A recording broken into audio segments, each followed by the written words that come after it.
So, a while ago I tried to help a game called Spaceman Sparkles 3D get greenlit, and, it fucking worked! Now it's on Steam, and you can buy it, and I can make an entire video about it, and I can give a review! Yay! Does this bring up some ethical quandaries? Would it look bad that a game I endorse turned out to be utter shithouse?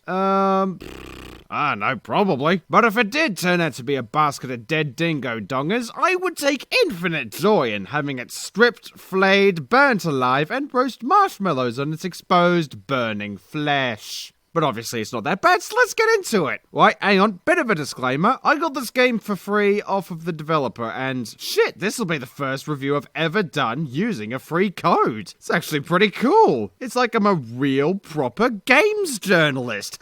Wow. I feel redundant already. So, SS3D. The story, just like its precedenter, is just as ludicrous as it is non-existent. So, it's all up for interpretation. My favourite. So, the story is, you are a charming, mild-mannered witch's hat named Keith, on loan from Hogwarts, who's on vacation to the Super Mario Galaxy to visit his little hat nieces and nephews. However, the sentient neon signs are back to seek a vengeance. But this time, they have brought the most dangerous monstrosities known to Hatmanity. I'm really bad at this. They've brought a giant glowing crab, and a giant glowing prawn, and a giant glowing tampon, and...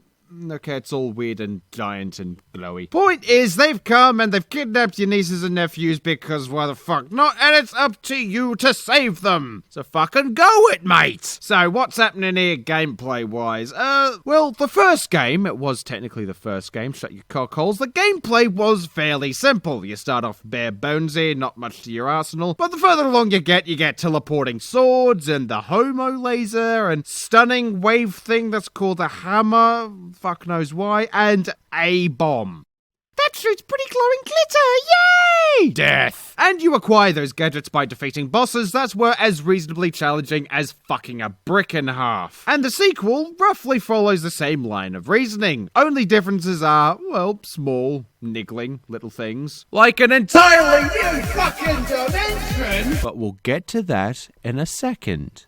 Calm your nipples. The first thing that's different is the distinct lack of the last game's path layout between bosses, which was, to coin a legendary turn of phrase, fucking retarded. But now, you just hop into a geyser of Sakura petals and whoosh, off you blow like a dramatic scene in an anime taking place in a wind tunnel. But anyway, speaking of a thing that is related to the next thing that I am talking about, these games are very similar in terms of structure and difficulty. You know, bosses only, mild exploration, etc, etc. And that is all well and good. However, this really grates my peaches, yeah? You beat the boss, right? But then this fucking wormhole comes along, gets angry at you because, I don't know, you were eyeing his bird or something, I don't know. Then he starts throwing spiky green shit at you. And fondle my scrotum and call me Betsy if that's just not a little bit pointless. Oh, so I've done exactly what you've told me to do. Now you're throwing me another brick and a half to fuck through. Maybe a bit more context would have been nice. Or maybe I'm just a stupid. But anyway, we should probably talk about the main change. The headliner, the showstopper, the clown on the unicycle juggling knives and kittens. The transition from 2D to 3D. The part of the show that either ends in a standing ovation or falling face first in a pile of dead cats. It's a very easy thing to completely and totally fuck down, because fucking up is too mainstream. When you got only 2 dimensions to deal with, shit's fairly simple. You got up, down, left, right a bit, few in between, perfectly good. Less dimensions means more you can focus on them, more it leads to a more fine-tuned, more precision-based experience. However, in 3D, you've got fucking directions all over the place. You can't get away from them. So the experience is more finicky, ham-fisted. So the practice of dodging lasers and neon streetlights here, a relatively simple exercise. However, here, it's like trying to molest an angry emu. It's hard and fucking painful, but there's certainly quite a thrill to it. Please don't call the police. Point is, it's all rather well executed with the flying around, the momentum, the slingshotting around the tiny planets like the tiny planets from Rick and Morty. Huh? Guess it? Reference. referential humor. I established a parallel between a thing and another thing that is popular in order to tacitly connect with my audience in a cheap and lazy manner.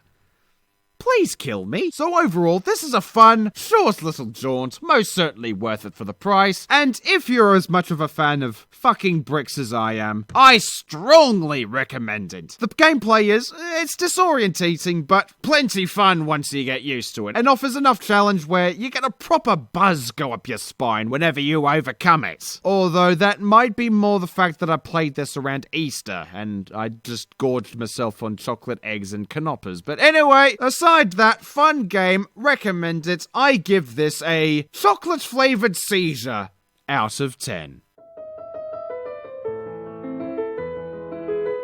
Hello, I'm back once again after the credits, and I have a recommendation. I recommend you watch a little fella called Bryhard.